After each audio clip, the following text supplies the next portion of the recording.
There is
Alrighty, let's get started.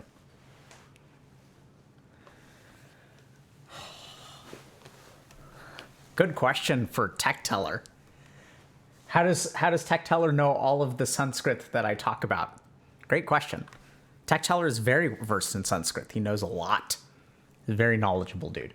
So welcome to another Healthy Gamer GG stream. My name is Alok Kanojia. Just a reminder that although I am a psychiatrist, nothing we discuss on stream is intended to be taken as medical advice. And everything is intended to be just educational or for entertainment purposes. So if y'all have a concern or question, please go see a licensed professional. Welcome, everyone. I hope y'all had a good weekend. I know the lighting and stuff is a little bit weird. It's because it's raining where I am and the lighting from my window kind of changes drastically, so I've just left the lights on. So apologies if things get a little bit wonky. So a couple of quick announcements. The first is that we're going to be launching an initiative on Discord that runs throughout February and starts this Friday. And if you struggle with spending too much time gaming or spending time on YouTube or Reddit or TikTok or whatever, we've got a series of Discord events that are community driven that are sort of designed to help people develop a healthier relationship with technology. So if y'all are interested in actually taking action and learning how to set limits on yourself and stuff like that, please go ahead and join the Discord, and y'all are welcome to participate. So this is, as we're sort of, learning things at Healthy Gamer, we recognize that there's a shortcoming to education, right? Which is that there isn't community or structure or necessarily clear plans of action if y'all want to do something to improve your mental health. So towards that end, people on Discord will organize and run all kinds of awesome events, coding workshops, etc. And so there's a lot of people in the Discord who really want to do something about how much they use technology. And so we hope that this will be kind of a supportive intervention that people can sort of participate in. Or I guess it's not really an intervention. It's more of like a community driven, people can sort of get together and try to work on these things. So if y'all are interested, please go ahead and sign up for the Discord. There'll be more info dropping tomorrow, I believe. And I think the first event starts this Friday. Couple of other things. So I think today, just to give you guys kind of a quick rundown of what we're going to be talking about, we're going to talk a little bit more about ADHD. And let me just find this post. Okay. So, and we're going to actually start by looking at a post that was critical of one of our titles or critical of one of the videos that we made, which I think was a really excellent post. And so we're going to just touch on that for a second because there's another post recently, which sort of, we're going to talk a little bit about hyperfocus and ADHD today, and also just share kind of some exploratory thoughts. So like we're going to cite a couple of research studies and stuff like that. But, as we're learning more and more about ADHD and as we're like getting more and more research done, how can we make sense of this phenomenon? Like what's going on in people's brain? How do they relate to it? Can you use it as an advantage? Is it a straight disadvantage? Like how do we sort of navigate some of these terms? So I'd love to just sort of talk a little bit about how I've come to understand ADHD, and then we'll kind of dig into it a little bit. So part of what I really love about this community is that people do have a lot of different perspectives. A lot of y'all are very knowledgeable and really well read, and people will share their own perspectives. And I've never claimed to be omniscient. I've never claimed to be the most knowledgeable person on the planet about any of these topics. And in fact, I think part of the reason the reason that I have been effective at sort of supporting people and helping people is actually because of what I've learned from y'all, right? So a lot of what I say comes from not just personal experience, or a small amount of it from personal experience or even formal training, but a lot of it comes from actual interactions with people from our community, right? Like I've been talking to gamers and trying to help them figure themselves out since 2015. And so that's been, so it's out of all of those conversations and every interview that we do here on stream, like we all learn a little bit more as a community, which is really what this initiative HG is all about. So is there a desync of the audio and video?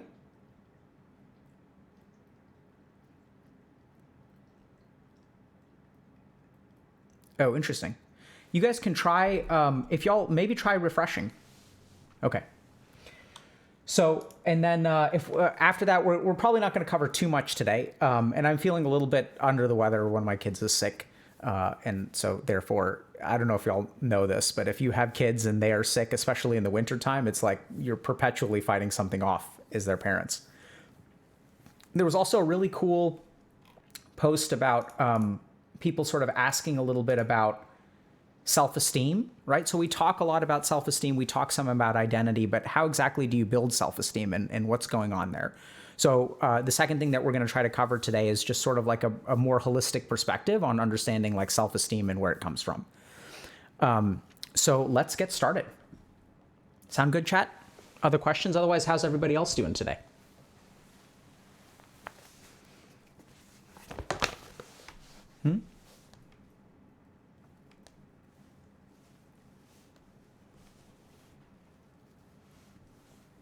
Y'all doing good? Kind of tired? Yeah, me too. I don't know. You know, sometimes like when it rains and stuff and it gets like stormy, like you kind of feel not the best, you know? And then I have to write a 3K word paper in 24 hours. Well, maybe time to get off Twitch and start writing, my friend. Day 3 of sobriety. Good for you. Bull dot. Tough Monday to get through. My condolences, Lauren's Lair. Someone's been eating a lot of oatmeal. Strong work. How's it working for you? 100-word essay due in 10 days. So let me ask you all a question. Let's talk about this for a second. What's harder? Writing a 100-word essay in 10 days or writing a 3,000-word essay that's due tomorrow? Right? Tricky. Why do y'all think that is? Uh-oh.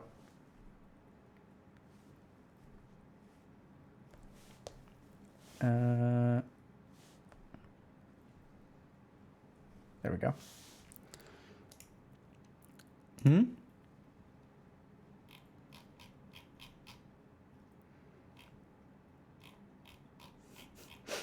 One-word essay? Depends on the prompt.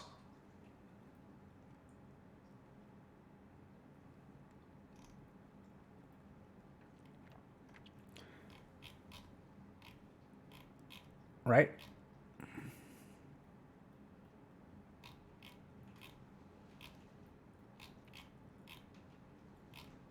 Nice. Thanks for the gifted subs. Okay. So let's go ahead and get started. Let's talk a little bit about ADHD. So let's start with this. So this is a great meme. Let me see if I can figure out how to sync this up. Okay. So let's talk a little bit about ADHD. So ADHD, when you are passionate about what you're doing.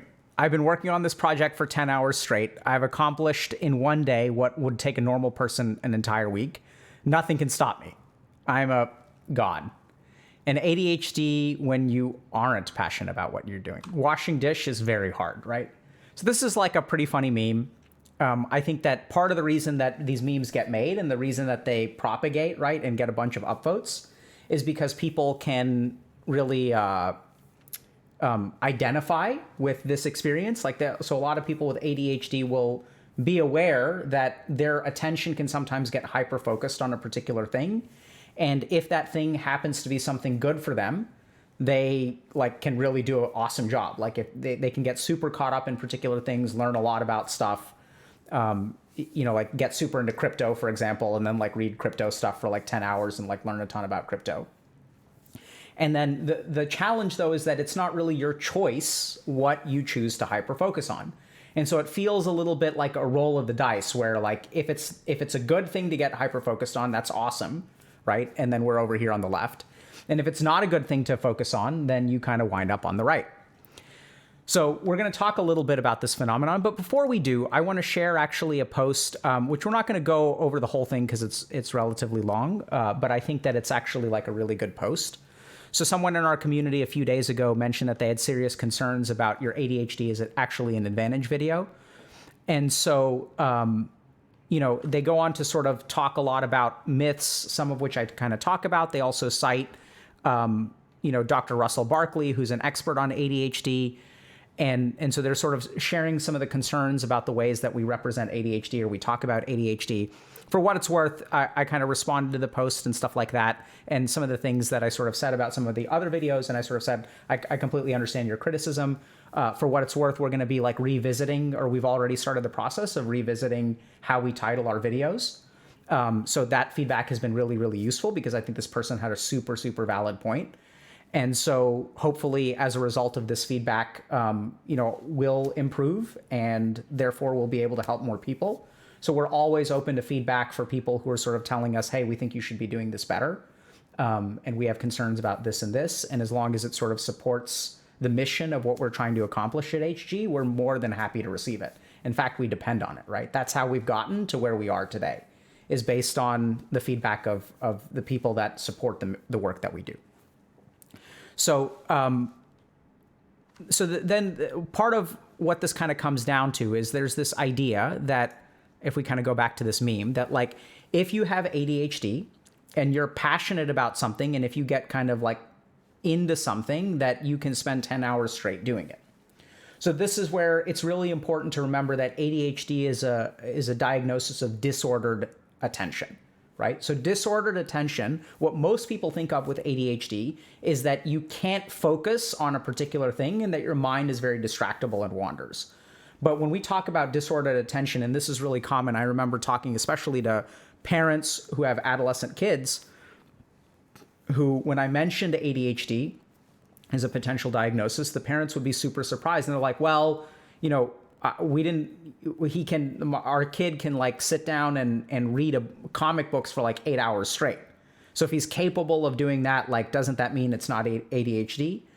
And so ADHD is disordered attention. And what we mean by disordered attention is not only that you can't force your mind to focus on what you want it to, and instead it gets distracted, but the opposite is also true, which I think we've mentioned several times on stream, is that sometimes you get stuck on a particular thing and you can't shake that thought when it's really a good idea to shake that thought.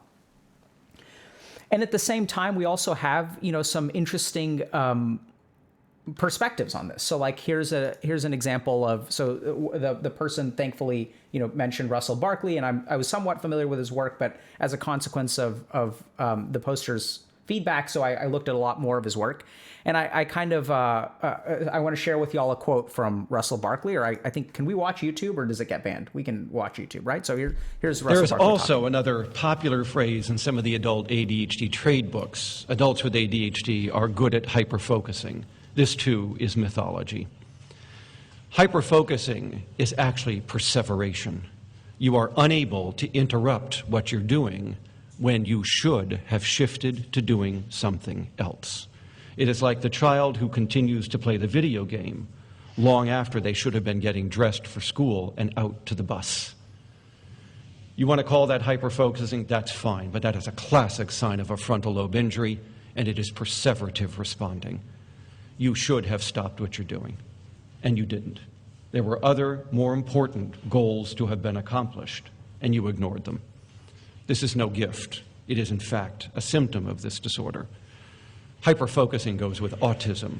Perseveration goes with ADHD.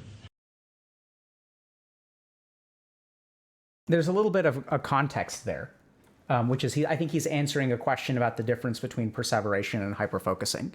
But I think he brings up a really excellent point. And the challenge is that, if you talk to people with ADHD, and I've certainly been in this camp, despite the fact that hyperfocusing is an attribute of a disorder, you're going to have people who have this experience, right? Whatever you call it, this injury/gift has been responsible for every single achievement in my life. And this is also why we have these kinds of memes, because the experience of people with ADHD is, for some of those people, the hyperfocusing seems to be an advantage. And as we sort of start to look a little bit at the research, there's some talk about neurodiversity, for example. So like there's a growing movement within the mental health field that some of these things may not be, it's not appropriate to categorize them as illnesses, but this is a situation of neurodiverse versus neurotypical. I have my reservations about some of these concepts, which we'll kind of get to in a second. But, there seems to be like some exploration of what we've traditionally thought of is mental illnesses and whether some of these mental illnesses can possibly have good effects, right? So we have some experts like Russell Barkley that say that this is hands down kind of the myth of hyperfocus is in a sense false. This is a sign of it's correlated with a frontal lobe injury, which is absolutely correct. So there's a lot of useful stuff that he has to say, but there are different perspectives. So this is a paper that was published in Neuroscience and Behavioral Reviews that sort of examined creativity and ADHD, and was sort of it was a review that looked at 31 studies and sort of like went over what is the relationship between ADHD and creativity. And essentially, like, there's a lot of like mixed stuff in here. I think a lot of the conclusions that they come to are somewhat questionable, but there are a few interesting findings from this study. So one is that most studies find evidence for increased divergent thinking for those with high ADHD scores, but not for those with the disorder, clinical. So what does this mean? So we're going to unpack this statement a little bit. So divergent thinking is essentially correlated with or that's how they sort of describe or try to measure creativity. So when I sort of have I'm faced with a particular problem, generally speaking, we tend to, approach it a particular way, and people who think divergently will be able to like draw on different kinds of perspectives or think about it in a non-standard way. So this is sometimes used in the literature as a correlation for creativity. And so one of the main findings of this review is that like there are people who score highly in terms of ADHD symptoms that don't quite meet a clinical threshold. So we're going to talk a little bit about what that means. But when you sort of cross over into the clinical threshold, the apparent benefits of ADHD aren't really measurable. So another sort of major movement in the realm of ADHD research is sort of this general call for more research opportunities to boost the knowledge needed to better understand the potential positive side of ADHD. And this is something that is not, these are not the only people that are sort of saying this. So this is another paper that sort of this is qualitative research. So these were people that were kind of doing, instead of like administering instruments and stuff like that, they sat down with, I think, just a handful of people, like a really small sample size. And they sort of asked them questions about, like, what is your experience of ADHD and like, what are some of the advantages, things like that. And so what they sort of discovered is that, there's some amount of divergent thinking or creativity, that there is a hyper-focus element, that there's a cognitive dynamism, which is sort of like a positive thing, like sort of a sense of adventurousness. So this is another example of, some of the research that's sort of starting to explore potential good sides of ADHD. And we'll talk a little bit about, what exactly ADHD is and why there are these disparate perspectives. So there are lots of papers about this kind of stuff. And so, what I'd like to share with you all today is just how I understand ADHD and why I think there are so many different perspectives. So let's start by sort of summarizing what are the different perspectives. So on the one hand, you have people like Russell Barkley or a lot of clinicians, including myself, sort of, that clearly acknowledge that ADHD is a disorder, right? So like in the field of psychiatry, we diagnose things that are disorders. And by definition, they're sort of impairments of function. Now, the interesting thing is on the other side, we've got people who, so we'll have people on the internet, right? So like the random person, which is not data, it's just like one person's experience, who says it's my ability to hyperfocus that has allowed me to like achieve everything that I have in life. And I've certainly worked with patients who have that perspective as well, where they've really found that kind of getting control of their ADHD and sort of playing to the benefit of their capacity to hyperfocus. There are even some papers, but I really didn't think these were very rigorous, that sort of equate the hyperfocus of ADHD to the flow state, which I think is actually quite different. But there are definitely a lot of people, myself included, who have somewhat ADHD minds. Like, I'm pretty sure that if I was a kid and I ever got evaluated for ADHD, I'm pretty sure that I would have been diagnosed with ADHD. So just thinking through the diagnostic criteria, like, I think I check a lot of those boxes. But I think that I fall under the category of people who are a little bit more subclinical. And so what does that mean? So I think a lot of the reason that we have such a diverse perspective on ADHD is because when we think about ADHD in the Western medical sense, when you think about Western medical diagnosis, it's binary, right? So what we do in psychiatry is like, we diagnose you or we don't diagnose you. So this is just the structure of our medical field. It's not necessarily true. It's just how we've organized medicine. So if I were to ask you, like, if we were investigating, like, let's say someone who's passed away, and someone will say, what was the cause of death? And like the coroner will say it was a myocardial infarction. It was a heart attack. So this is the kind of thing where, like, in medicine, we tend to label things in a binary way, whether you like meet criteria for the disorder or you don't meet criteria for the disorder. Practically, clinically, it's not quite as binary, right? So if you diagnose someone with depression, everyone knows, or major depressive disorder, everyone knows, both patients and clinicians especially, that there's severities of major depressive disorder, right? Not all major depressive disorder are created equally. And similarly with ADHD, I think a big part of this problem is that ADHD is actually a spectrum. It isn't a homogeneous disease that affects people homogenously. So as a result, like, this is sort of an artificial binary, like, imposement that we're doing on ADHD. And so then what happens is we get disparate perspectives, because we've actually got a bell curve of ADHD symptoms, and people are at different places in terms of the severity of their ADHD, how beneficial their ADHD is, and we'll kind of talk about that in a second. And so I think the simplest reason that we get some of these disparate perspectives is it's not that one person is right and one person is wrong. I think my experience as a clinician has been that, people tend to experience mental health in a very individual way. But that there's actually a perspective, there's a scale of different perspectives. And this is part of the reason that, when I first started talking about ADHD, I talked a lot about Ayurveda, because I had personally found that the Ayurvedic conception of ADHD fit better, was a better fit for people's experiences than actually like the Western binary sort of perspective on ADHD. Part of the reason that we've sort of scaled back on our Ayurvedic discussion recently is there was once again another post that offered a lot of really good criticisms about some of the scientific studies we were citing and the low quality of those studies. So I don't know if y'all have noticed, but we've sort of taken a step back from Ayurveda. It doesn't mean that we're actually actively revisiting it.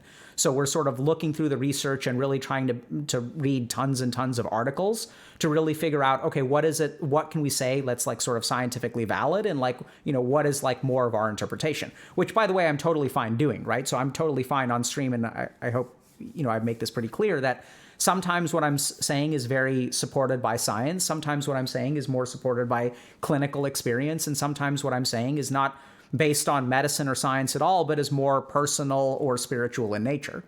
And I think a lot of the people that appreciate our community are ones that sort of appreciate the spectrum, because there are different ways of looking at things. And so kind of going back to ADHD, I think the challenge is that there are, a spectrum of different experiences. As a result, people are going to have different perspectives on how impairing ADHD is. And so I think the important thing to kind of remember, there are a few important takeaways. The first is that ADHD is a spectrum. And the part of the reason that, this spectrum exists is because there are some components of ADHD that may be, or of the ADHD spectrum. Let's not even call it the ADHD spectrum. So there are components of the attentional spectrum which can be beneficial to human beings. And this is where, even if you look at other illnesses, there are cases where illnesses can form advantages for people. Now, I don't think, for example, that it's necessarily good to have an illness. I think, generally speaking, if you get diagnosed with a psychiatric disorder, on balance, that is going to hurt you significantly more than it will help you. That being said, there are some advantages. So, for example, when I was working in the Massachusetts General Hospital emergency room, we saw a lot of students from Harvard and MIT. And what we sort of observed is, I don't know if there's published research about this, but talking to people at MIT Health Services and Harvard Health Services, is that the prevalence of type 2 bipolar disorder at Ivy League institutions or very competitive institutions seem to be significantly higher than the average population. And when I talked to these kids who were like, undergrads at MIT, like they were terrified of getting their bipolar disorder treated. Why is that? Because their bipolar disorder, type 2 bipolar, allowed them to sleep for 2 to 4 hours a night and be able to be like focused and very like action oriented and study a lot and things like that. And a lot of them were actually really reluctant to engage in treatment because they had found some advantages to the way that their bipolar disorder worked.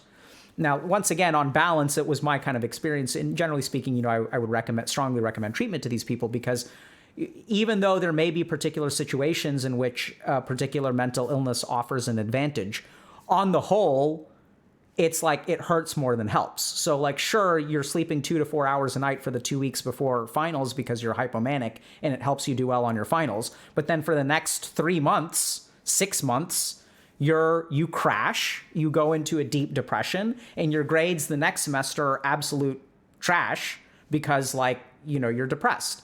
So even though an illness may have particular advantages in particular cases, that on balance, it's been my overwhelming experience as a clinician that it's not worth it, essentially. And so the next thing that I want to talk about, so just to review a little bit about what we talked about. So the first is why do people share these different perspectives? And that's because I think that, illnesses are not homogenous, right? And depending on who you're talking to and what the experience of that person is, you're going to get sort of different answers. And the second point is that I think there is some evidence that irrespective of what the mental illness is, that there are some components of those fundamental functions which can be beneficial.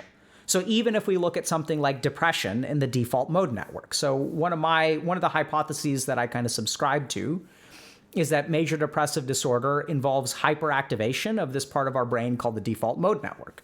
And the default mode network is the part of our brain, it's not really a place, it's a network. So it's not localized to like a particular anatomical region, is responsible for self-reflection. So it gives us the ability to think about ourselves. And when people get depressed, they get stuck thinking about only themselves in a negative way. So it's sort of a hyperactivation of that, but the default mode network is actually a really useful part of our brain. And if we look at what mental illness is, it tends to be that our brain sort of functions a particular way. And then if parts of our brain become hyperactive or hypoactive, or even as a human being, we interact in a particular social circumstance or an environmental circumstance that sort of exposes some of the vulnerabilities of however our brain functions, then we can get diagnosed with the disorder. A good example of this, for example, is that kids are more likely to be diagnosed with ADHD if the ratio of students to teachers in a classroom is bad. So if there's tons of students and very few teachers, you're more likely to diagnose kids with ADHD than if the student-teacher ratio is more favorable, right? So that sort of suggests to us that people will present for psychiatric help. It's not just what's going on in your brain, it's brain plus circumstance. And that theory, by the way, I think is relatively well supported. So when we think a little bit about psychiatric illness, even things like major depressive disorder, oftentimes what we'll find is that there's a genetic predisposition or maybe a family history, and then a particular circumstance triggers the depression, right? So like you were totally fine until the age of 26 when you got fired from your job, and then your partner broke up with you, and then you had to move back home with your parents, and that sort of triggered the depression. Now, did those sort of cause the depression? Sure. But then what happens is like there's an independent neurochemical process which starts in your brain, which may go beyond the circumstances. So then let's say you start dating again and you find a new job and you move out of your parents' place, but you still feel super depressed. That's a good example of separating out, the disease from the general trigger from the disease. Another thing about the research on ADHD is that I think that, as people sort of pointed out when they were kind of, if you look at some of these papers on, creativity and stuff, one of the things that they point out is that research opportunities to boost the knowledge needed to better understand the potential positive side of ADHD, there are almost always calls for, moreover, the sizable prevalence of hyperfocus in adults with high levels of ADHD symptomology leads to the need to study it as a potential separable feature from ADHD, right? So generally speaking, a lot of people are calling for more research on the positives of ADHD. And why is that? It's because generally speaking, when we look at studying an illness, the first kind of selection bias tends to be towards the sickest people. So another good example of this is like if you look at the research on sociopathy, a lot of the conclusions that we draw on sociopathy are based on populations where you can find and recruit sociopathic individuals. And can anyone guess where is the largest, most consistent population of sociopathic individuals that you can easily recruit for studies? Prisons, right? And so as a result, what we've got in our research is that we're studying like our inclusion criteria and stuff like that, right? Because you've got to think a little bit about the perspective of a researcher. If I want to conduct a study on ADHD, am I more likely to take someone who's definitely got ADHD or someone who's kind of on the border, right? So my inclusion criteria are going to be like relatively strict in terms of like I definitely want people who I know have ADHD because that's how we're going to learn about the illness. And the truth is that somewhere in that middle ground, those people may actually have ADHD, but it's just less of a clear-cut decision, requires like a full clinical evaluation, which, by the way, when people are recruiting for studies, they don't usually do full clinical evaluations with neuropsych testing and all that kind of stuff, right? So they usually will use some kinds of standardized instruments. You fill a couple forms, and if your numbers are super high, you get enrolled in the study. Drug manufacturers, by the way, also do this because there's evidence that shows that, for example, the sicker you are, the more antidepressant medication helps. And so what they'll tend to do is if they want to show a big benefit, if they say that this is going to make your depression, way better, the largest benefits are going to tend to be seen in the sickest number of people. So another simple example of this is, let's say I've got, a 101 fever and a 103 fever, and I take antipyretic medication. In both of those cases, chances are the antipyretic medication is going to break my fever and bring me back down to 98.6. But if I'm a drug manufacturer, I can say that the effect size is way better if I recruit people who are like 103, right? So now I can show a larger magnitude of change. So I think another big bias that is in our research, which I don't blame it, like this is where we've got to start somewhere, right? Is that if you look at like studies on ADHD, they tend to focus on the sicker people. They tend not to focus on this kind of subclinical population. If you call it subclinical, that means that they may not even meet the criteria for the disorder, or they may meet the criteria for the disorder. So I personally, as a psychiatrist, have seen a ton of people who meet criteria for the disorder, but can actually manage and even utilize some of the dynamic nature of their mind. It's something that I myself have sort of learned how to manage. And by the way, there are studies that show that kind of behavioral interventions or psychotherapy interventions like cognitive behavioral therapy can be just as efficacious as medication in treating ADHD. And I've had a lot of experience with people who, once they sort of understand how to manage their ADHD, can actually perform really, really well. And I will hear these kinds of things where people will say, I'm really glad actually my the dynamic nature of my mind really helps me keep up with a lot of stuff. So I'll give you guys just one quick example of a friend of mine who, we went to medical school together, and then they struggled a lot because they had ADHD. And so they actually left medicine and moved into the field of commercial real estate.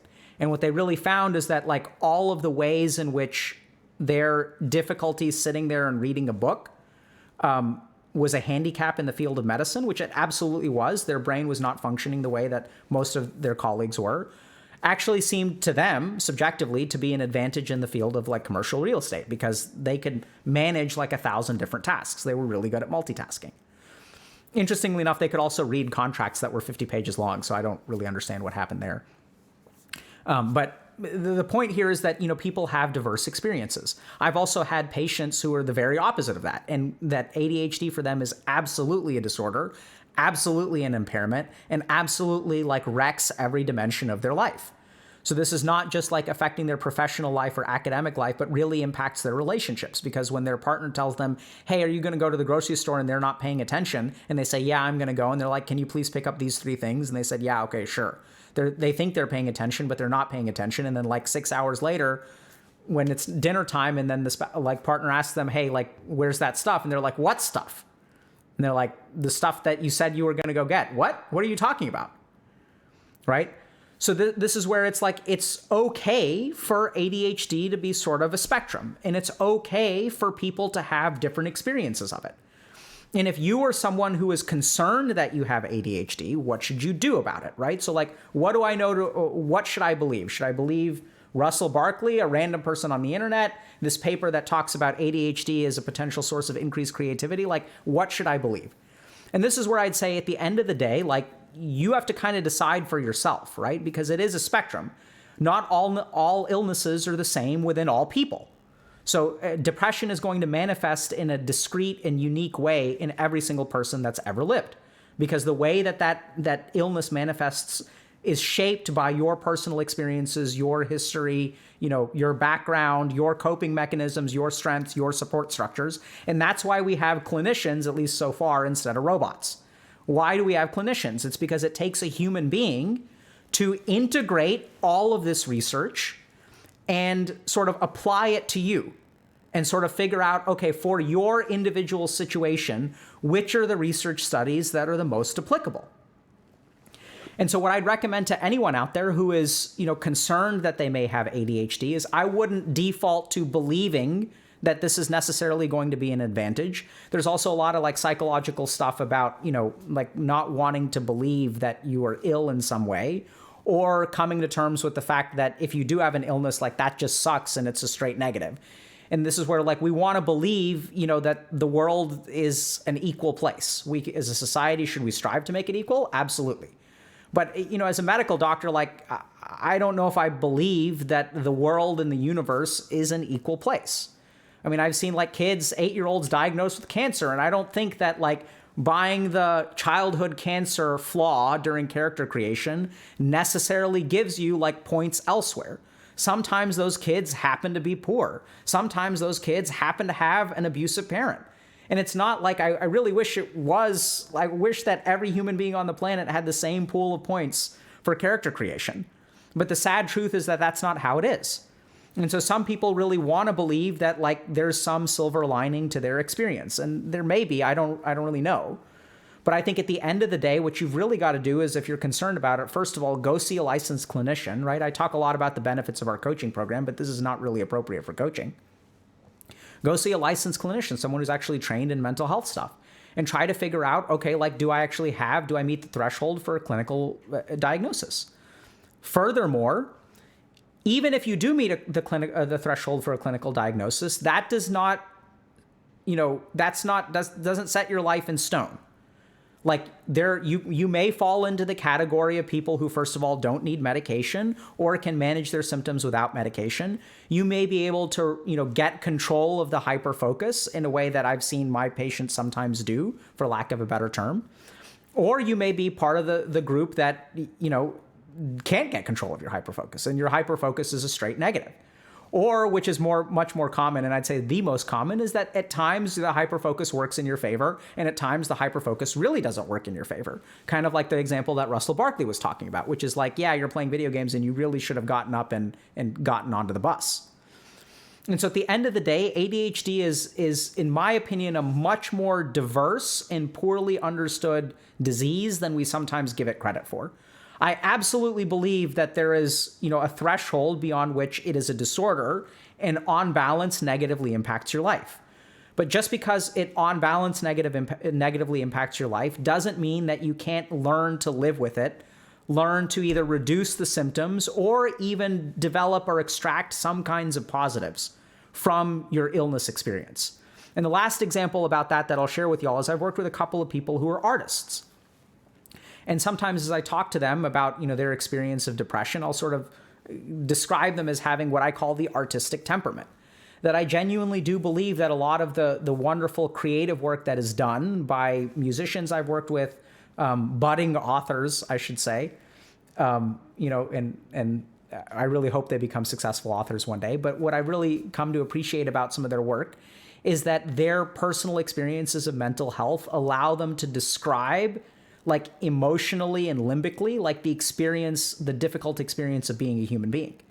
And so that translates into their music, that translates into their writing, that translates into, filmmaking. And so as a result, like, it's not that it's all negative. I mean, they're definitely, it's part of who you are, right? And this is, I think, ultimately the way that I view mental illness, which is that it's not like discrete. Like, sure, does it impair your function? Absolutely. But as a human being, you are a constellation of all of your pieces. And some of your pieces are going to screw you over more than other pieces. You're going to have some advantages. You're going to have some disadvantages. And just because something is an illness doesn't mean that it can't be, a part of your life. And the only solution is to, like, rip it out root and stem. I know a lot of people who have come to live with their mental illness in a very healthy and productive way. Not saying that it should be untreated. In fact, the majority of those people who do learn how to, live healthily with their mental illness do so through treatment. And just as a quick, reminder of a source that we've already mentioned, I want to just highlight this sentence here. So we found no evidence for increased convergent thinking abilities in ADHD, nor did we find an overall negative effect of psychostimulants on creativity. So I think this is a really important statement to understand. And this is what, for all the people that I worked with who were undergrads, in Boston that had type 2 bipolar disorder, this is the main conclusion, is that you may think that treatment of your thing you will lose the advantages, but in my overwhelming experience, getting treatment for your mental illness is going to be like a net positive, right? It's not that you're going to lose the person that you are. It may take a little while. So this is like my experience with people with bipolar disorder who are artists. It takes time and more effort to find your creative process again, right? Like, just because you're an artist who goes on manic binges and, like, paints a bunch of, like, really drastic stuff, and then if you start treating your bipolar disorder, like, people will come to me and they'll be like, I can't paint anymore. And it's like, it can feel that way, and then sometimes they make the mistake of going off of treatment. But in my overwhelming experience, it's just about re-accessing that part of yourself, because mental illness is about a loss of control of the mind, right? Being able to focus for 10 hours is not a bad thing. It's the inability to choose what you focus on, when you focus on it for 10 hours. That's the bad thing. That's when the illness gets the best of you, right? So a big part of learning to live with mental illness is sometimes our mental illness gives us a shortcut and can give us advantages. We see that with the type 2 bipolar disorder too, where it's like these people are relying on the hypomania to help them study. Whereas, like, if you start treating your bipolar disorder, the hypomania won't let you study, but it's not like you can't study without hypomania, right? It's just like you're going to have to learn some new skills, because it's almost like you've been using a little bit of this automatic, type 2 bipolar disorder crutch, or this ADHD crutch, or whatever. So it can definitely be an uphill battle. It can be difficult, but at the end of the day, it's almost always, or just about always, worth getting treatment. Because the truth is, you're not going to lose the good parts of you if you enter into psychiatric treatment. In fact, what's probably going to happen is the opposite, is that it may be a little bit of an uphill climb for a little while. There may be a little bit of a learning curve, but it's been my overwhelming experience that at the end of that climb, people are way happier and really glad they engaged in treatment. So, questions?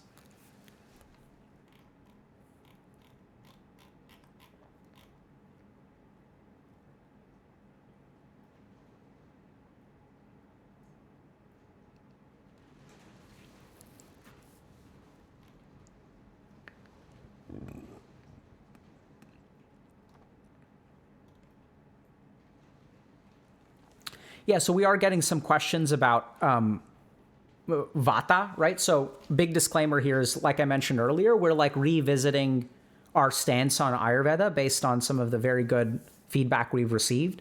So I'm happy to talk about Ayurveda. I just want people to understand that Ayurveda is not as scientifically supported as I previously thought it was. So we're sort of going through that and making sure that there's a lot of science behind it that's high quality. But I do believe that the Vata paradigm is like a very good way to understand ADHD. It's the way that I understood, as I mentioned, like as a clinician, I'm pretty sure I would have gotten, prescribed. I mean, I would have gotten diagnosed with ADHD. But so this is just to give you guys kind of a quick background.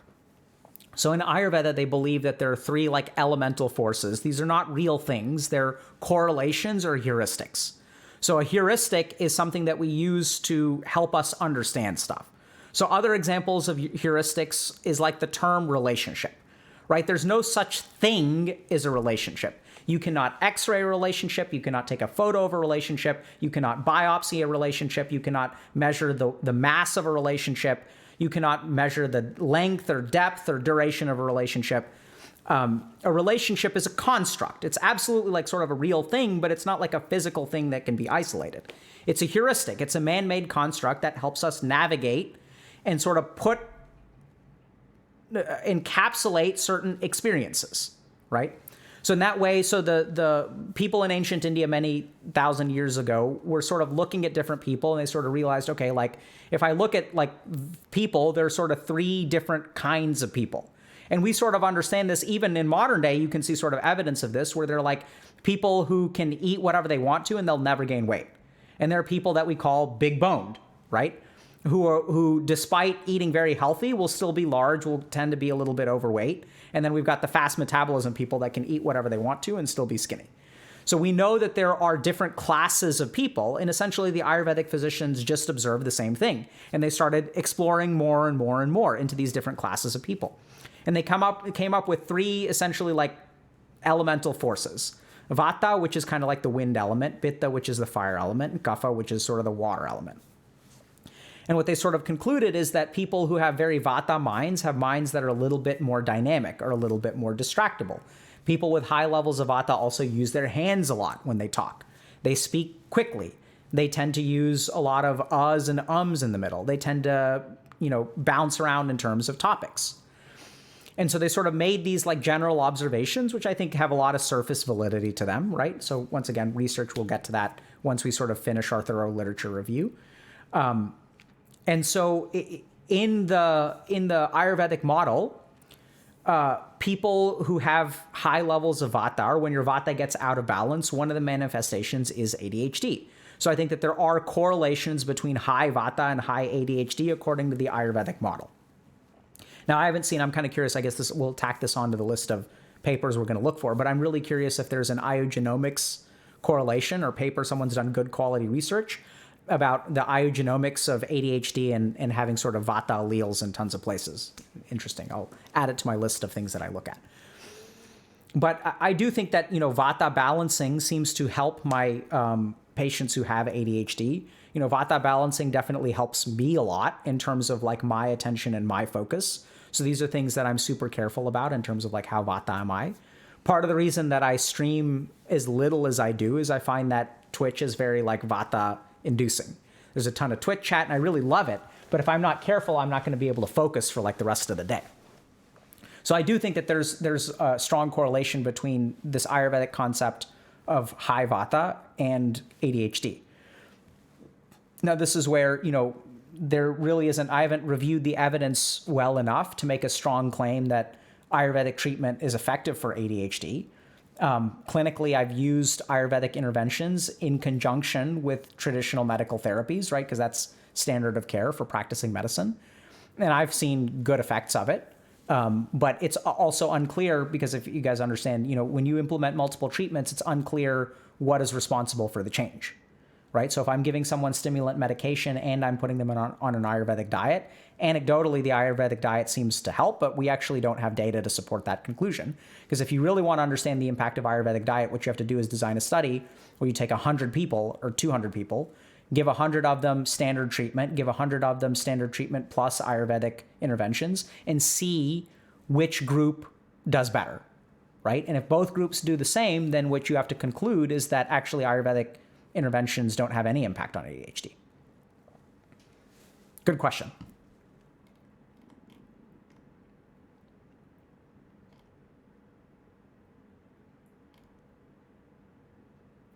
How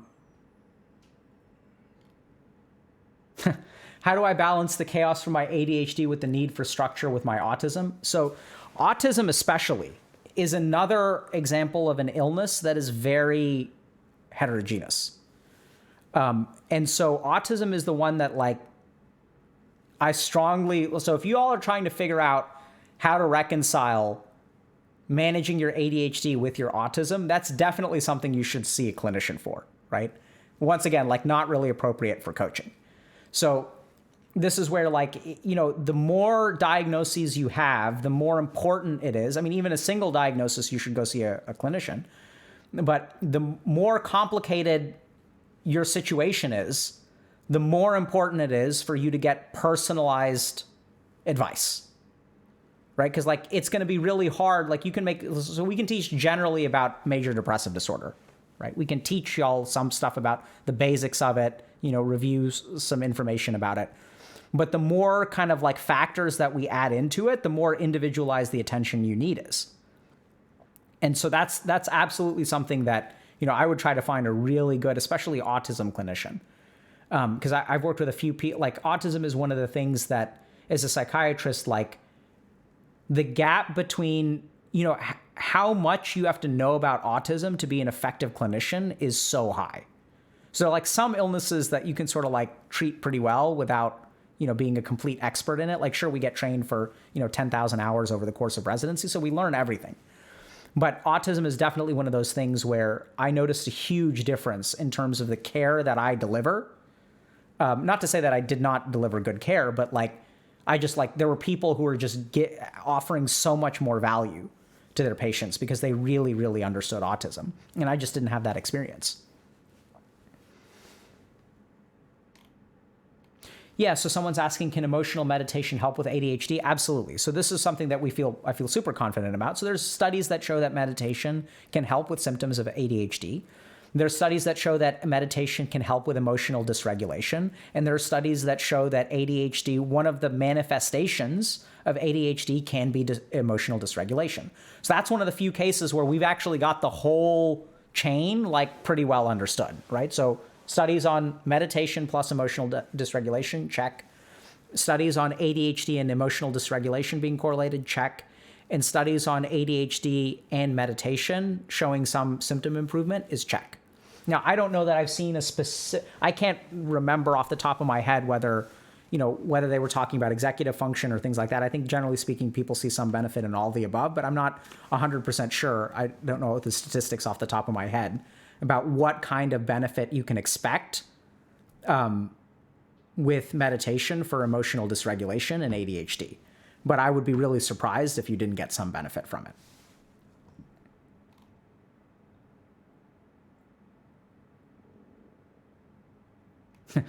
Going back to what you said about the disproportionate ratio of students to teachers in a classroom, what would you say qualifies too many students to one teacher? I have no clue, my friend. Rosalia, I have no idea. That's something where if y'all know, like, I know there are some Twitch streamers who are teachers, right? I think they would be best to answer that. Yeah, so someone else is asking, do you have any personal opinions, ultra humanite, about ADHD medications? I don't know what you mean by personal opinions, but I have opinions about ADHD medication, which is that ADHD medication is a useful tool in our arsenal to treat an illness, right? That's what psychiatric medications are. They're not a cure-all, but they're not poison. I mean, do they have side effects? Sure. Can they be toxic? Absolutely. But generally speaking, people tend to be like very black and white about medication. Like, it's the best thing in the universe. Or, oh my God, I never want to take medication. Whereas as a psychiatrist, like, it's just a tool, right? We've got a lot of different options. And it's up to the patient to sort of figure out, okay, like, what's the avenue that I want to take? And so when people come into my office and they get, diagnosed with ADHD, it's like we have a conversation. It's like part of a plan. Sort of like, okay, if I've got a student who got diagnosed with ADHD and they've got a final in a month, and it's like, okay, so I can recommend cognitive behavioral therapy, which takes 8 weeks to see a clinical benefit, and you've got a final in a month, like maybe you should consider medication. Each tool in a medical doctor's arsenal is simply that. It's a tool in your arsenal. And as a patient, each treatment out there is a possibility. And it's up to you to sort of figure out with a trained clinician, like, what's appropriate for me? Like, what are my life circumstances? How do I tolerate medication? Do I dislike medication? Which is a completely valid concern. It's really all about risk benefit.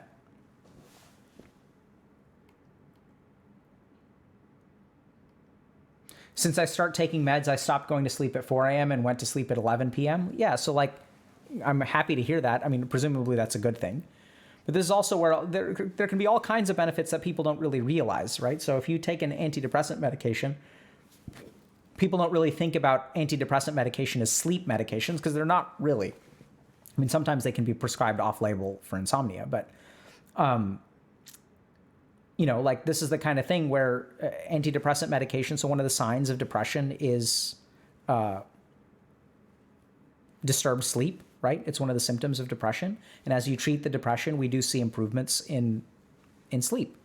So I'm happy to hear that you're doing better. I have no idea if you have depression or not, just to be clear, right? I'm not diagnosing this person or anything. I'm just sort of commenting on my experience as a clinician about the value of medication.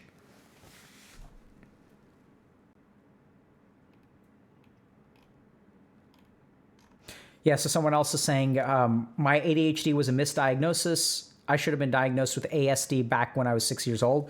Yeah, so this is the other funny thing about ADHD is, in my opinion, it is both the most overdiagnosed thing and simultaneously the most underdiagnosed thing. And that probably speaks to the fact that ADHD is sort of a heterogeneous disease, right? It doesn't look the same all the time. For what it's worth, I'm sorry, you know, when people get psychiatrically misdiagnosed, sometimes it's not necessarily the fault of the clinician. I mean, sometimes psychiatric diagnoses are just hard to make. And it takes time for people to collect more information and get a better understanding of your symptoms and things like that.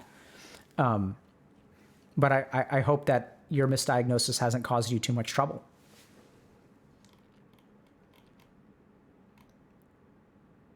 Okay.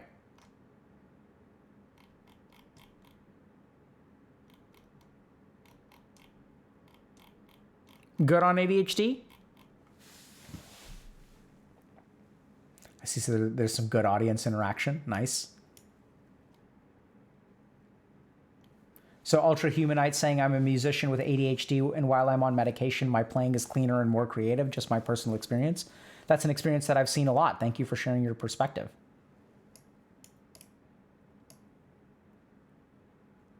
Ivermectin.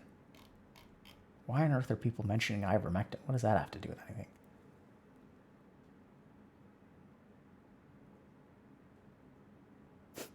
How should I go about diagnosing ADHD? You should not go about diagnosing ADHD. If y'all are trying to understand how to get a diagnosis of a mental illness involves a thorough clinical evaluation, right? So for example, like when I haven't seen a new patient in a while, but you know, when I see a new patient, I'll schedule a 2-hour block, right? Where I do a thorough diagnostic interview. Well, we'll ask questions like when your symptoms started, how long you've had them, you know, things like that. We'll also talk to family members, things like that. Because especially with ADHD, a lot of the diagnosis can come from parents. What was the person like as a kid?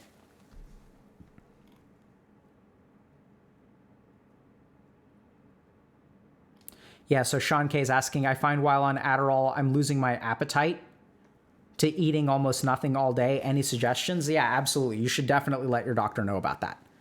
So there are some concerns, especially if you look at the pediatric, the child and adolescent psychiatry literature, that stimulants should be prescribed with care for growing children because one of the side effects of stimulants is appetite suppression. And so if you're experiencing that side effect, like really you should talk to your doctor about it. Like it's really important, right? Because like food is important. Appetite, side effects of medication are really, really important to manage. Yeah, standard intake is 2 hours, folks.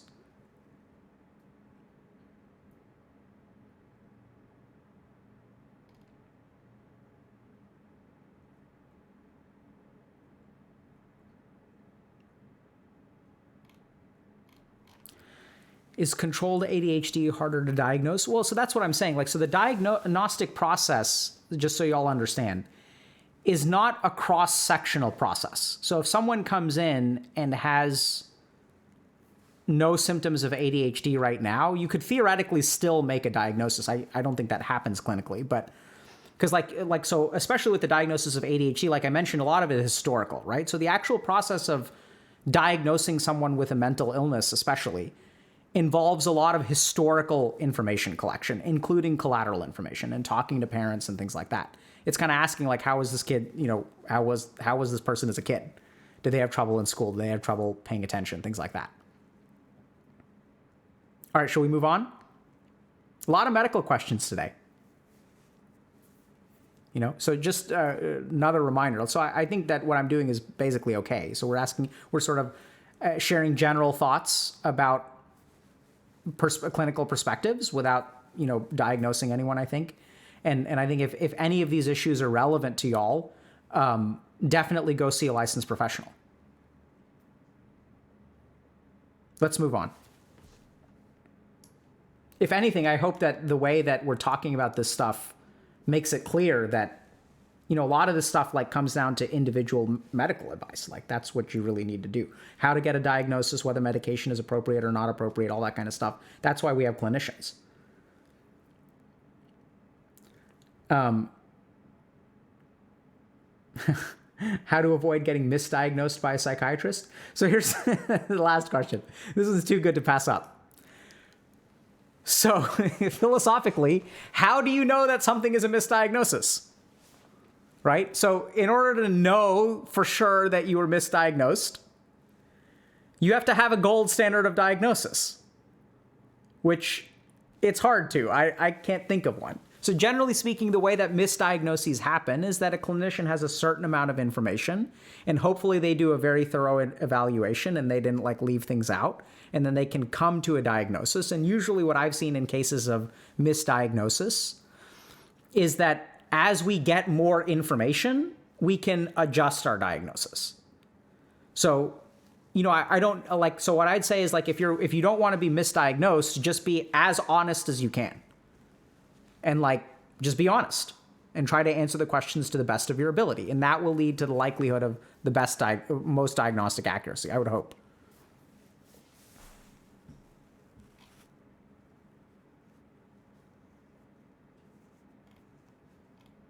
Thoughts on Jungian therapy? I'm not really sure. I'm not trained in Jungian therapy, so I can't really comment on it.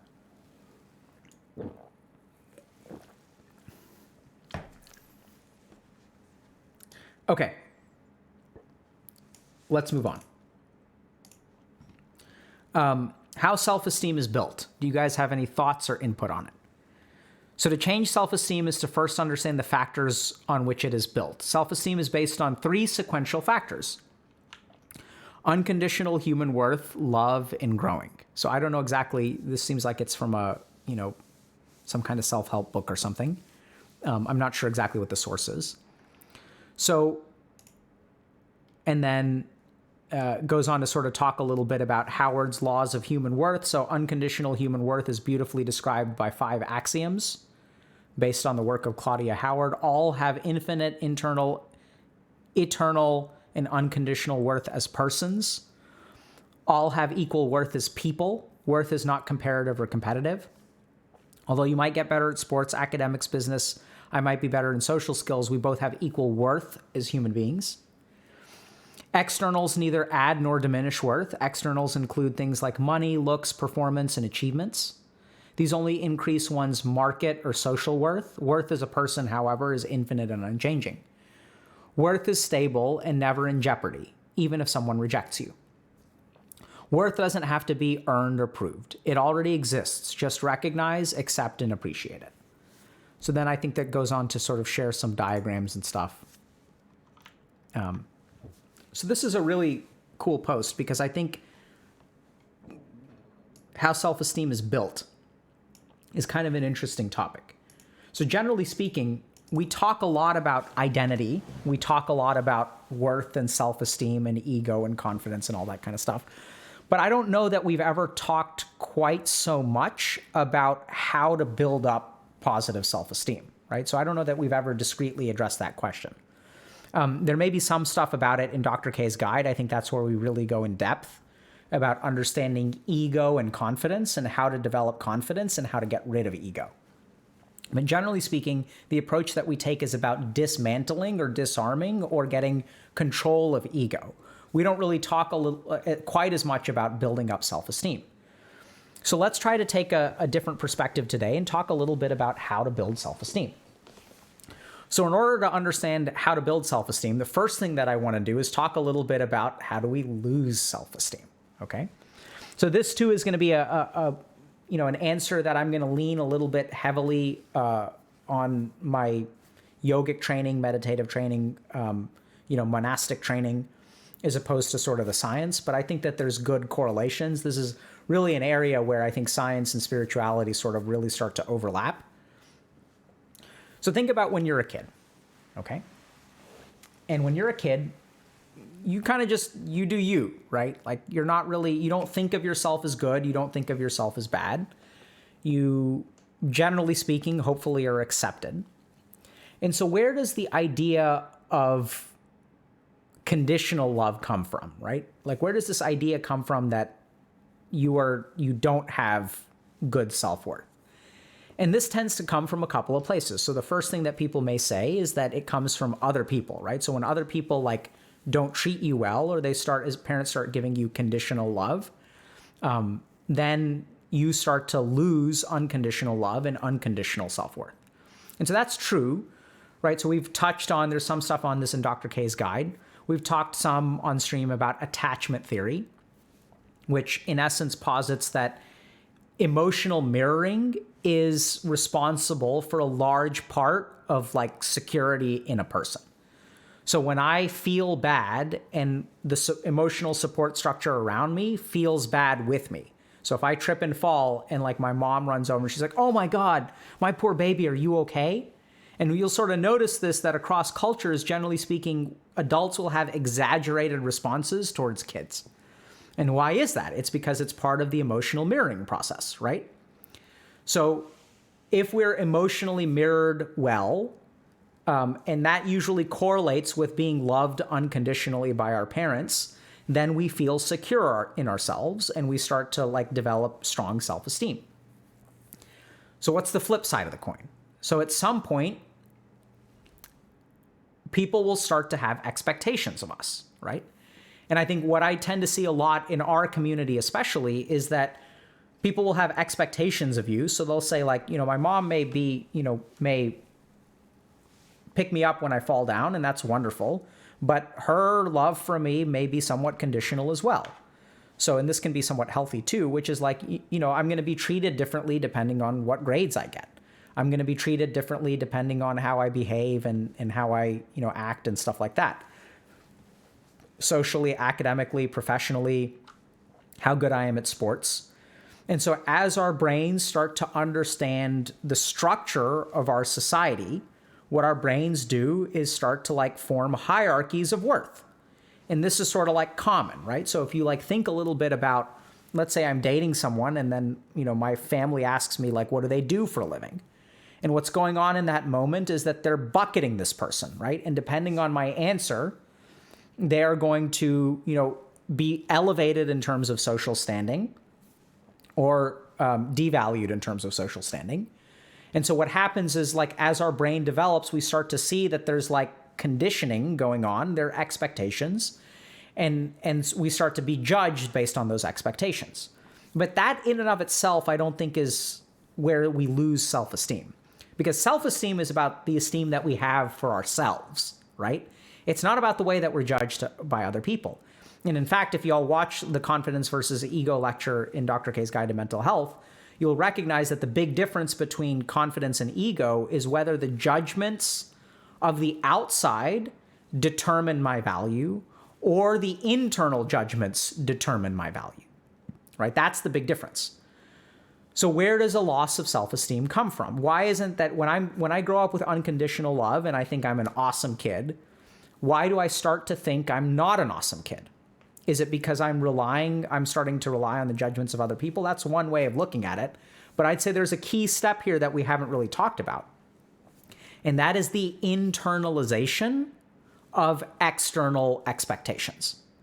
So what tends to happen, and this is the really key step, that if you want to learn a little bit about how to develop your own self-esteem, your own self-esteem, it has to be yours.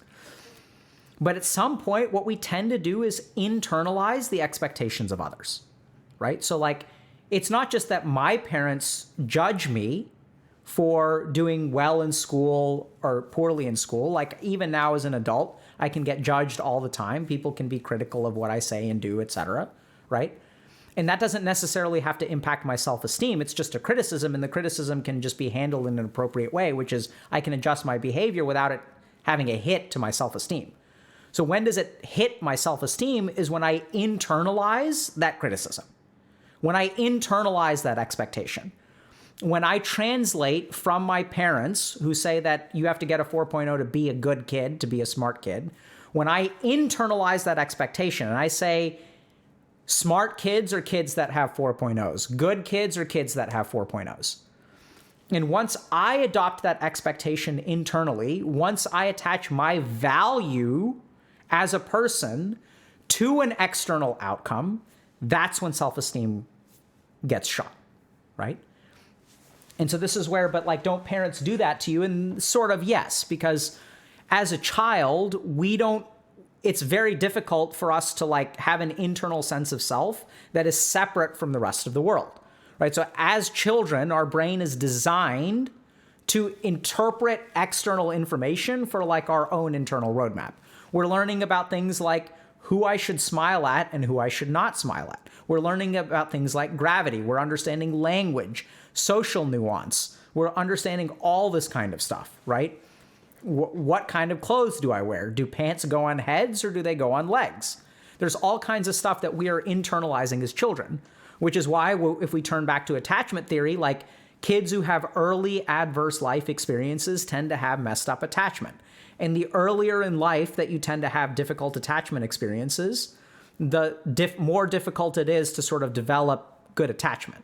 Whereas being like abandoned at the age of 5 is like, generally speaking, on average, more damaging than being abandoned at the age of 55, right? May not necessarily be true, but generally speaking, it's true that way. And what's the difference there? It's because as a 55-year-old, I have some internal sense of self. I don't automatically, my brain is not wired to download everything from the outside world and turn it into something internally. So what does this mean for self-esteem, right? So if this is sort of the case, like how do I start unpacking this? How do I develop self-esteem? And so there are kind of two important answers here. One that's a little bit external and one that's a little bit internal.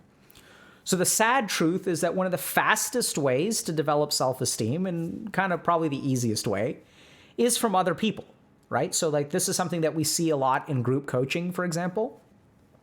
So I've worked with so many people who will say things like, oh, you know, I'll tell them like, I think you're a wonderful person. They're like, you're my psychiatrist. You have to say that, right? So any kind of praise I give someone is sort of like, if they don't think that they're a good person, instead of accepting that praise, what they do is they take their internal sense of self and they look at our relationship and they filter that praise through their perception of self. And they may be logically correct, right? So it's kind of like, okay, fine. So what we see in group coaching, which is really interesting, and so this is a good way to build self-esteem, is that, you know, these people aren't paid to tell you anything. And so when you win the approval of the people in your group who are paying to be there just like you are, it means a lot more than winning the approval of your psychiatrist, of your mom, or of your, you know, coach. Where if we kind of look at, like, your mom says, oh, darling, that's the best artwork I've ever seen. You're so talented. You're so talented and so handsome and whatever. And so if we think about the value that we extract from mom loving our artwork, it's going to be different from being accepted by our peers. So a lot of self-esteem can actually come from like external people. And that's the simplest way to get it. And there's even some research that suggests that, for example, with personality disorders, you know, stable relationships that are emotionally supportive over periods of time can start to really deal with some of those attachment issues and actually cause like improvements in symptoms for certain kinds of attachment disorder. Personality disorders like borderline personality disorder. So as unfortunate as it is, like sometimes this easiest way to get self-esteem is from other people. It's to actually cultivate people who, you know, treat you for who you are. And as you hang out with people, don't push them away because it may feel super awkward. But then you can start to learn through mirroring of others, because remember, that's how we originally develop attachment and security and stuff like that, and that your self-esteem can improve. The second way to really think a little bit about self-esteem from an internal sense, give me a second, is through sort of understanding this key step, where once I internalize the expectations of the outside world and I start to believe them myself, my self-esteem will start to decrease. And so what do you kind of do about that? And this is where I'd say, like, think a little bit about the way that you judge yourself. So if you have low self-esteem, that means you don't think you're worth very much, right? But where did you come up with the standard for your judgment? And what you'll tend to find is that you may have a judgment which is you think is very logical, but I'd say that most of the people that I work with low self-esteem tend to apply a different standard to themselves than they do to other people, right? Oh, other people should go get therapy. That's wonderful that other people are getting therapy. But I feel weak. I feel like I should be able to handle this on my own. And so there's the really subtle point from kind of Vedic psychology, which is that once we take those external expectations and we internalize them, it becomes a part of our identity. It becomes a part of our ahamkar. It becomes a way of looking at ourself, right? It's like our identity at that point. And so this is the other really key thing, is to start to tease apart, like, who am I compared to what are the expectations of the world? So, like, just because I perform in a particular way does not necessarily make an identity determination. So I'll give you guys just an example of this. So if I get a 4.0, I think I'm smart. So a 4.0 is an outcome, right? Like, it doesn't mean that I'm smart or stupid. And you may say, well, duh, Dr. K, of course it means you're smart. Well, let's think about that for a second, right? Maybe my parents made a $10 million donation to the college, right? So maybe there are all different ways of getting 4.0. Maybe you cheated. Maybe you've got a 4.0 because you're a 26-year-old neurotypical person with a normal IQ, and you're now in the 5th grade where they're teaching basic, like, arithmetic and subtraction and multiplication, right? There are all kinds of reasons why the outcome doesn't necessarily have to become part of the ego. But as we go through life, what tends to happen is we do make that shift. We do say that this outcome is because of me, right? So we see this a lot with people who, like, have difficulty dating, and they think, like, as they get rejected by people over and over and over again, and the other interesting thing is sometimes there's not over and over again. Sometimes it's once, or even it's really 0 true rejections. I've worked with people like that. They start to believe that I'm unlovable, right? Which sort of makes sense from a logical standpoint. I'm not saying that the logic is, like, incorrect. Like, it makes sense, right? So our mind, when it comes to conclusions, it's smart. Your mind isn't dumb, it's smart. The problem is that you're missing a piece of the equation, which is that, like, there's the ego comes in and it starts defining you this way. And once the ego comes in, then you stop thinking about external factors, right? So if I start to believe that I have low self-value, and I go and I ask someone out and they say no, my mind uses that as greater evidence that I have low self-value and I'm unlovable. Whereas it doesn't really do an objective analysis of, like, maybe the reason they said no is because they've got terminal cancer and they're going to die in 4 weeks. Maybe the reason they said no, rare occurrence, is because they aren't ready for a relationship right now. Maybe the reason they said no is because they're already dating. Maybe the reason they said no is because they're asexual. Maybe the reason they said no is because they're not attracted to my gender. Maybe the reason they said no is because they're not attracted to my hair color, right? Like, there's all kinds of reasons that people can say no. But it's the ego that sort of assumes that all of those things have to do with you, right? So when it comes to, like, recovering your self-esteem or building self-esteem, you can absolutely do it externally. But the second piece is to be very critical of the expectations that you've internalized. And how did you come to believe the things that you believe about yourself, right? And this is the kind of thing that people can work on absolutely in therapy, but it's not exclusive to therapy. So if we talk about, the process of discovering what I believe about myself and where does that come from, that's a process that musicians go through. That's a process that monks go through. That's a process that people go through journaling and stuff like that. So that's not, necessarily only the province of therapists. They're very good at that kind of stuff, by the way. So I highly recommend doing something like that. But But it's really sort of dismantling like the identification with the thing, because that's where the suffering comes from. That's where the self-esteem comes from. Whereas like the outcomes are just the outcomes, right? If I didn't get a 4.0, I got a B, I can start to think all kinds of things about myself. Oh my God, other people are smarter than me. I'm not so smart. Or I can just acknowledge that, hey, history is really not my strong suit. I really did not enjoy the class. I wasn't able to put forth as much effort and focus as I really wanted to. So be it. Right? You can like acknowledge the outcome. You can even learn from the outcome and grow from the outcome without getting your ego involved. And I would even argue that growing from the outcome and learning from the outcome is way easier when your ego isn't involved, because that's when you really learn, okay, like, well, how did I screw up here? Right? Because in a funny way, there's this paradoxical ego thing where the ego says, oh, I'm an idiot. That's why it happened. And then there's no like forward progress, right? It's an answer that the ego gives you that sort of in a weird way blames you 100% and absolves you of the responsibility of doing anything about it. So it's like an interesting like way to stay stuck and dodge criticism by just having a blanket blame. Yeah, that's just me. I'm an idiot. Right? And you'll see this even like in relationships. Like, I don't know if you've had people where when you try to criticize them, they'll say like some really self-deprecating thing that sort of disarms your criticism. And then you're like, hey, I thought you were going to pick me up from the airport. Oh yeah, stupid me. I guess I'm just a complete idiot because I forgot, like my bad. Like, I don't know why you relied on me in the first place. I'm clearly a dumbass. Right? And it's like, I'm not saying that, bro. But there's no productive conversation there, right?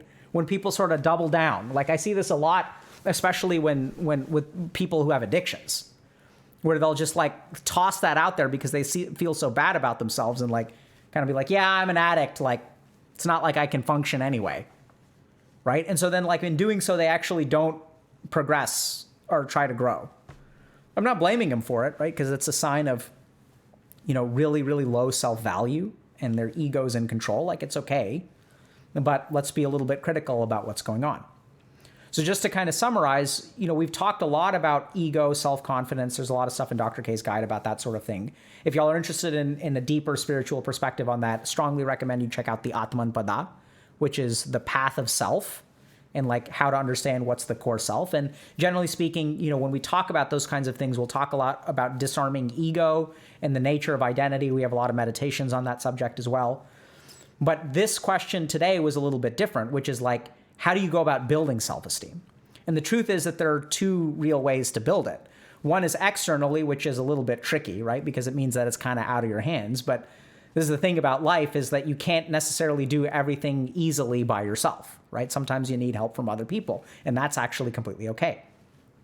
The second thing is from an internal perspective. So from an external perspective, as people start to treat you well, you may start to believe that you yourself are a good person, because that's usually where strong self-esteem comes from. It comes from kids growing up being taught that they're good people. The second internal way to sort of work on your self-esteem is to recognize that there are external expectations which the world may have, which at some point you begin to internalize. And as you internalize an external expectation, it can get tangled up with your sense of identity. And once it gets tangled up with your sense of identity, it's going to affect your self-esteem. So that disentangling process of starting to recognize, sure, a 4.0 is better than a 3.0, but where did I get the conclusion that people who are smart get 4.0s and people who are dumb get 3.0s? Are there any smart people that I know that have gotten a 3.0? Are there any dumb people that I know that have gotten a 4.0? And as you start to look at that a little bit critically and like, how did you get entangled in this? So how did you start to believe these things about yourself? Hopefully you'll start the process of disentangling that ego from the external expectations. And as a result, as you move away from ego, your confidence will rise and hopefully your self-esteem will improve.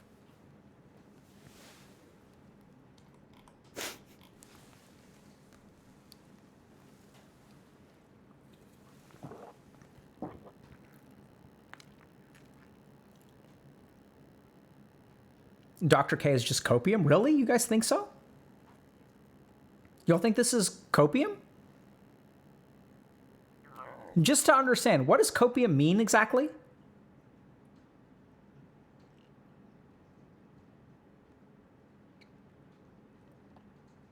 Does it mean something that's like, I thought copium was something that's like a false comfort, right?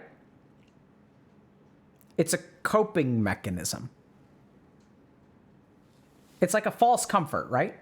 I mean, because coping mechanisms aren't bad. Like, you have to use coping mechanisms from time to time. You know, sometimes Dr. K got to play a game of Dota. You know what I'm saying?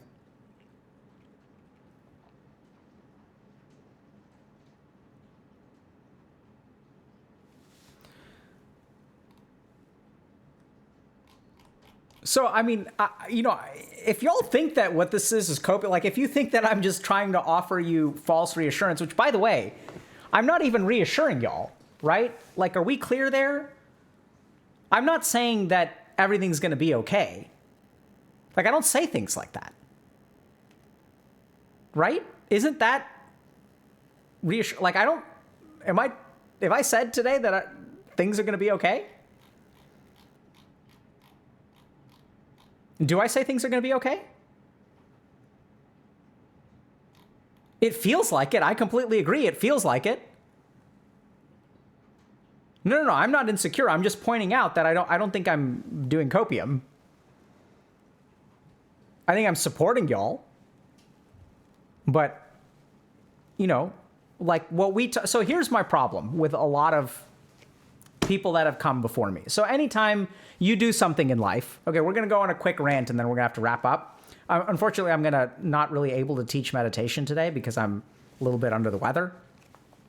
My teachers told me that you shouldn't teach meditation when you're sick. So let's just talk about what we do here, okay? So my biggest frustration with a lot of the people that I look to for help or guidance, right? These aren't necessarily like personal relationships. These are people like, you know, like self-help gurus and things like that. Even scientists, like experts. Is that there wasn't a whole lot about like how stuff works, right? Like no one explained the how. They would like make these blanket kind of statements, right? Like, oh, you know, discover your inner self and then like your life is in your hands. You know, you have to be, you know, you have to learn self-love.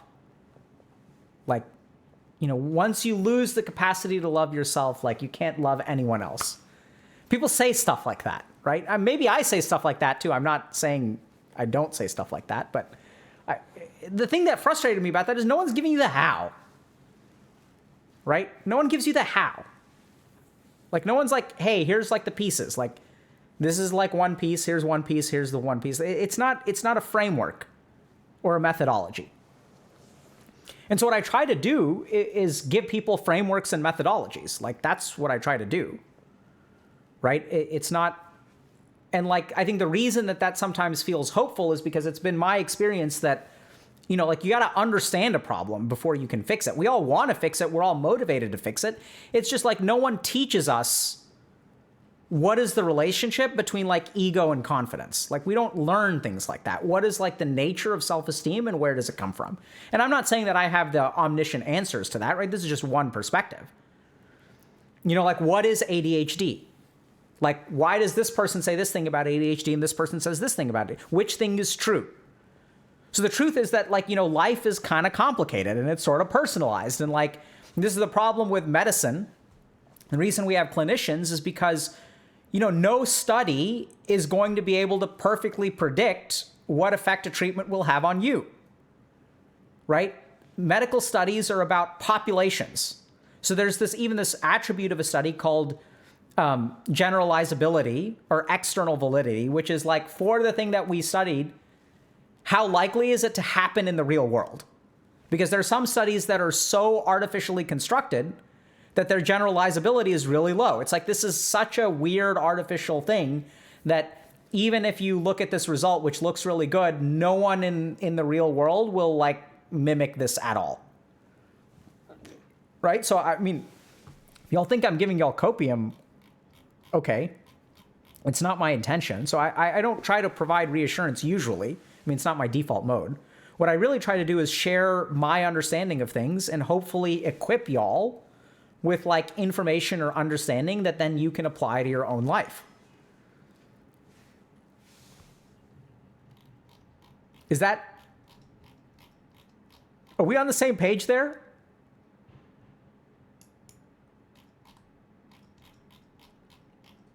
No, I mean, I'm not. So, person saying, get on the same page. I'm not angry. This is just like, so if there's a disconnect, I'm not upset. It doesn't mean that Chad is doing a bad job or anything like that. It's not like this is me trying to clarify my communication and intent and try to like understand, like, are y'all buying what I'm selling, or are you guys managing to buy something else? Right? Like, what's going on here? Like, the signal that I'm transmitting, is that what's being received, or is there something else being received? Right? Because it's like, remember, chat, that if there's a disagreement about what we're doing here, and chat believes one thing, chances are, like, the miscommunication comes from me.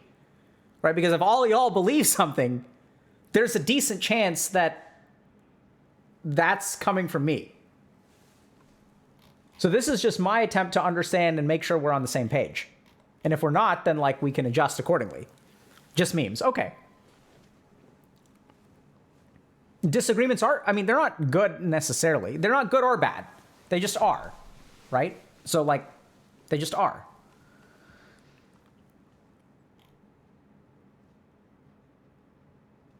Just memes. Okay. Dude, your name is literally all okay. It's true. True. True. Yeah, I mean, you know, I appreciate a good troll from time to time. You know, I noticed that someone was, I asked some question and someone was like, Ligma. You know, what is Copium? Yeah, I was like, what exactly is Copium? Can you all define Copium? And they're like, it's Ligma. Fair enough. You know, I'll trip up again. I'm sure y'all will get me. You guys do understand that when it comes to trolling Dr. K, it's like, I'm like a noob at this, right? Y'all are the experts. So it's like, we're smurfing here. Where, you know, y'all are the smurfs, and I'm the noob. So...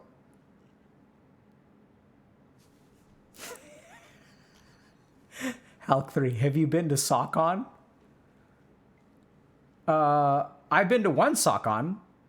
I've been to sawcon D's Nuts. Is that the sawcon you were talking about, or are you talking about a different sawcon D? Were you talking about sawcon D's Balls or sawcon D's Nuts? Like, which one? Which one did y'all sawcon D's Nuts? Or did y'all sawcon D's Balls? Which one? Right? Just because y'all are smurfing doesn't mean that I'm not gaining MMR. Doesn't mean that y'all aren't going to win. But it may not be quite the you know, one-sided stomp that y'all think it's going to be. And we're blurry now. And we're fixed.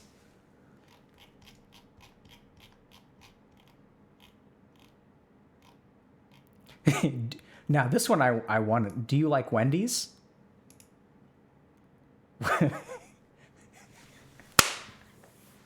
Oh, man.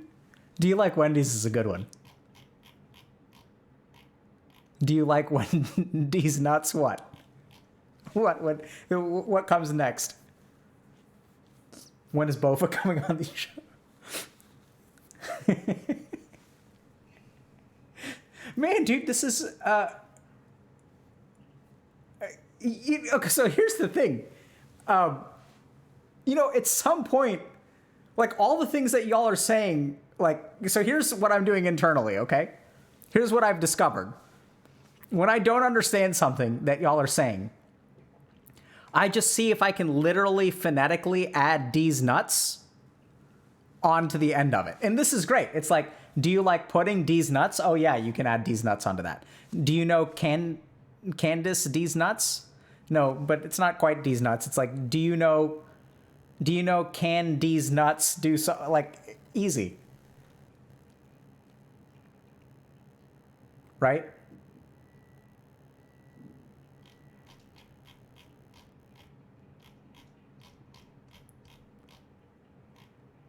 Yeah, like, do you like dragons? Do you like Dragon D's Nuts? Like, this... Is there something that does... I mean, there's got to be stuff that does not end with D's Nuts, right?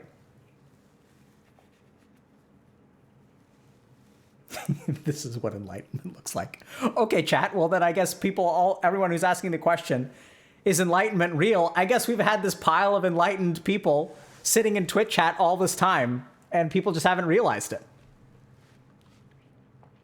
it. Unlock the secret scroll of enlightenment.